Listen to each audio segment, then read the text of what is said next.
तर मित्रांनो आता आम्ही आलोय गुरवली गावात. इथं आमचं व्हिजिट आहे मित्रांनो. आणि इथे आम्ही सगळे NSS मध्ये आज गाव चेक करायला आलो.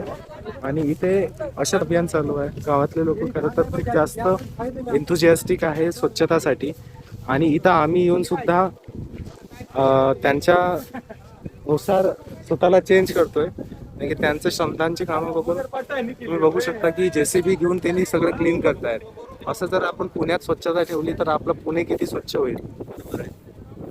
तुमचं यावर काय बोलणं आहे हर्षल धोत्रे? माझं फक्त एवढंच म्हणणं आहे की प्रत्येक गावानं या गावाकडून काहीतरी शिकायला पाहिजे. बस. तुमचं काय म्हणणं आहे अदिती? जसं ह्या गावात आम्ही येऊन बघितलंय, इतकी स्वच्छता कुठल्याच गावामध्ये आजपर्यंत आम्ही बघितलेली नाहीये. हे गाव वाटत नाही, अर्ध शहर वाटत आहे. पण पुण्यात पण इतकं घाण सापडते आपल्याला, इतका कचरा सापडतात तितकं इथे नाहीये. असं सुंदर गाव आणि असं सुंदर शहर आपण ठेवायला पाहिजे, हे या गावाकडनं आपण शिकायला पाहिजे.